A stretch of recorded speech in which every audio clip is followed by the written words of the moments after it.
First, let's talk a little bit about the obesity epidemic in the Middle Eastern and North African region. Over the past decade, the prevalence of obesity in the Middle Eastern and North African region has increased by more than 30% and has been accompanied by the prevalence of non-communicable diseases. For example, according to the International Diabetes Federation, the MENA region has had the highest world age-standardized prevalence of diabetes globally in 2019 at 12.9%.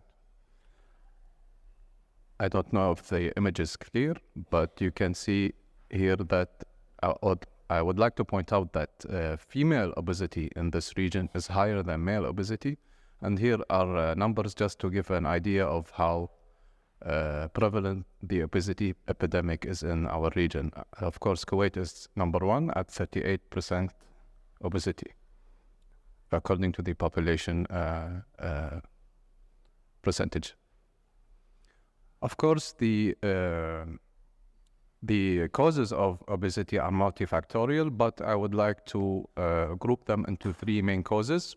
First is the food intake, mainly overeating. Now, this is related to socio-cultural issues, lack of knowledge, peer pressure, uncontrolled eating, hunger, emotional eating, snacking, lack of sleep, and some medication.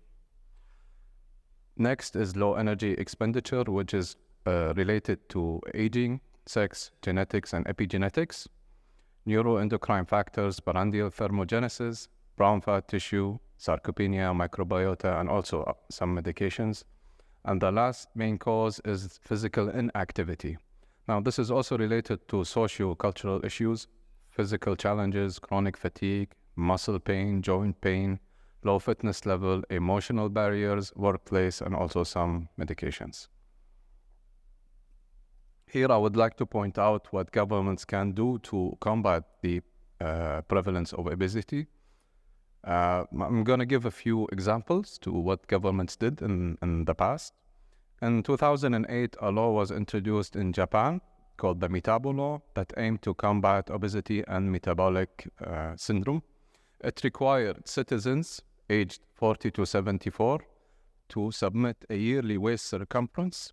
And if that circumference exceeded standards, which is 90 centimeters for females and 85 for males, repercussion fees might be applied via health insurance or other financial penalties. A 3-year retrospective cohort study involved 4.3 million Japanese shows overall improvement in obesity and obesity status and cardiometabolic risks after the launch of the Metabo Law. Moreover, a 2-year longitudinal quasi-experimental study conducted by UC San Francisco and UC Berkeley found that when a local soda tax, 1 cent per ounce, which went into effect in July 2017 in Oakland and California, it found a 26.8% reduction in the purchases of sugar-sweetened beverages and compared to cities not subjected to the tax. Lastly, China recently released an initiative called the 3 Reductions Plan that aimed to reduce consumption of oils, sugars, and salt, as obesity and its associated diseases are estimated to cost the country about $32 billion yearly. Given the magnitude of the obesity epidemic, the government should explore multiple evidence-based interventions and policies to help prevent obesity. Now, battling obesity in a caloric point of view. The Wyshynowski rule or law states that 1 pound of adipose tissue, which is equivalent to 454 grams, has an energy content of 3,750 calories. Therefore, to lose 1 kilogram of adipose tissue, a deficit sum of 7,700 calories should be applied. A common rule of thumb that a deficit of 500 calories per day can lead to a loss of about 0.45 kilograms of adipose tissue per week. Now, depending on the dietary composition, this number can be further lost via fat-free mass. So it's not only fat that's being lost, it's also muscle or water as well. For example, if we apply a low-carb keto diet, it will lead to a decrease in glycogen through glycogenolysis, also a decrease in water, which is 3 grams of water per 1 gram of stored glycogen, and thus it will lead to a decrease in skeletal muscle hypertrophy, and insufficient protein intake is present. So it's common for people to lose more than what is expected during the first period of dieting, also known as the honeymoon phase of dieting. Now, dictating caloric needs. In a systemic review, 4 prediction equations were identified as the most commonly used in clinical practice: the Harris-Benedict equation, the Mifflin-St. Jean equation, the Owen equation, and the WHO/FAO/UN University equation. Of these 4, the Mifflin-St. Jean formula was the most reliable, predicting RMR within 10% of measured and non-obese and obese individuals. Because the equation as follows, it's 10 times the weight in kilograms, plus 6.25 times the height in centimeters, minus 5 times the age in years. For men, it's then plus 5, and women minus 161. Now, is a calorie a calorie? Of course, a calorie at the end of the day is a unit of measurement that measures energy. The overall caloric surplus or deficit will dictate fat gain or fat loss. Now, other factors do play a role in influencing metabolic weight.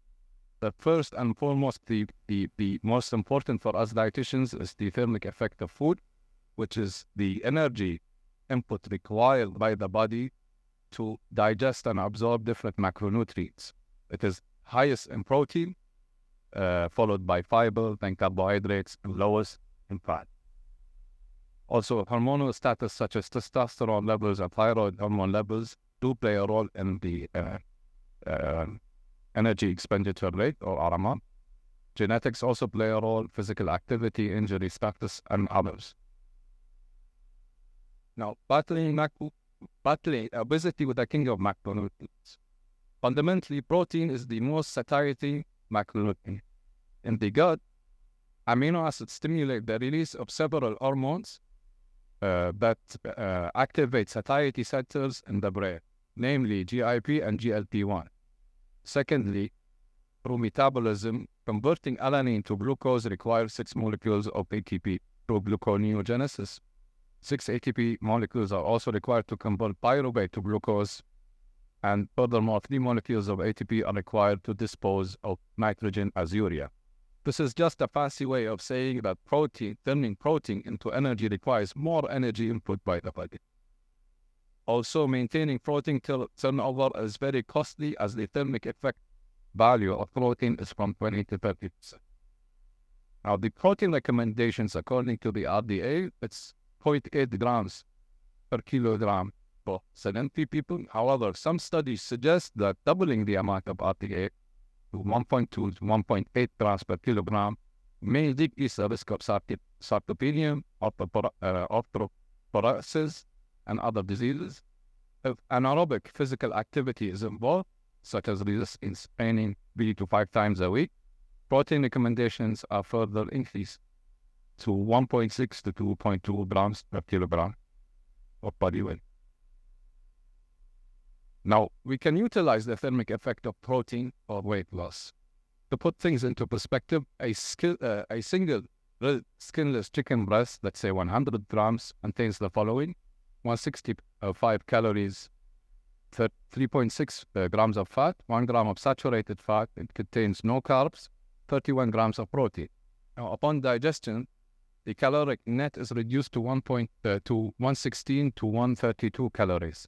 That's when after subtracting the 20 to 30% from the total calories due to the thermic effect of protein. Now, this eventually becomes significant when one practices a high protein diet on a prolonged basis. Let's say we have a patient that is taking a 1,500 calorie diet, of which 500 is protein. Now, we can safely subtract about 100 to 150 calories. So due to thermic effect, giving us about 1,350 calories, which is in reality what's the patient taking and consuming. Now, is a carb a carb? Not all carbohydrates yield the same effect. For example, fiber, whether soluble or insoluble, is the greatest form of carbohydrate in the context of appetite regulation by increasing stomach distension, which can slow gastric emptying. In addition, it may help with the management of constipation. However, it may warrant some undesirable effects such as bloating and gases. Usually, we recommend 14 grams of fiber per 1,000 calories of dietary needs, or in general, 25 to 38 grams of fiber per day. One simple method of increasing fiber while decreasing calories is to replace 50% of starches with vegetables, as shown in this image below. Fat or starchy carbs. Now, in the context of weight loss, neither a low-carb or a low-fat diet is inherently superior if protein is equated and a physical activity program is present. A one-year RCT conducted on more than 600 obese people divided into low-fat versus low-carb groups found that it is insignificant advantage to low-carb group versus low-fat group, consistent with other RCTs when protein is equated.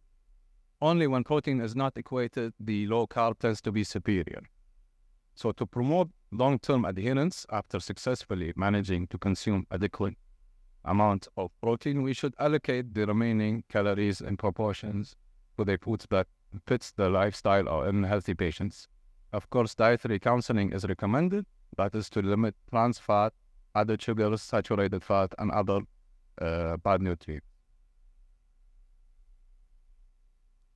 Those that are reluctant to follow a dietary meal plan with designated portions can follow this plate model instead, which predominantly involves the two most satiating nutrients, which are the protein and the fiber found in veggies.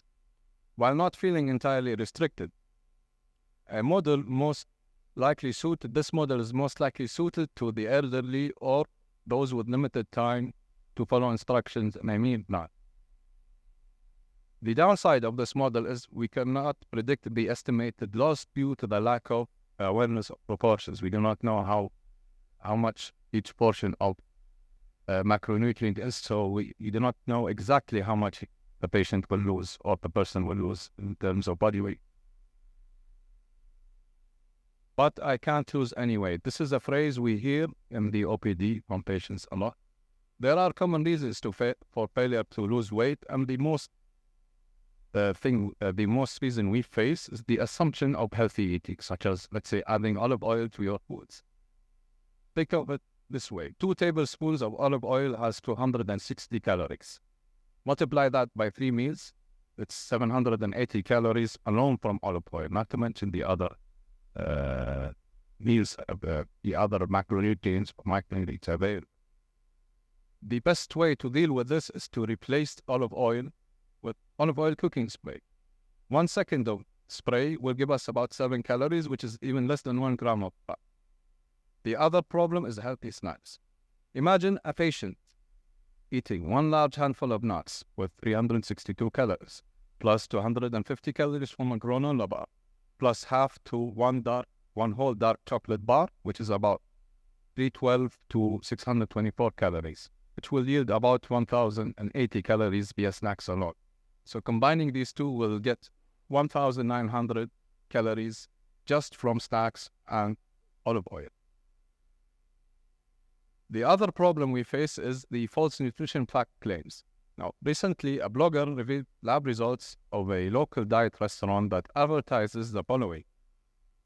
He advertises a cheesecake of being 150 kcal, but lab results reveal 500 calories, while also he advertises a pepperoni pizza, which is 550 calories, but lab results show us 1,000 calories for this pizza. So imagine this patient thinking that he's consuming 700 calories while he's actually eating 1,500. This is also why this patient failed to lose any weight. Of course, dietary plans being too strict or not flexible will eventually lead to being cheated on this part.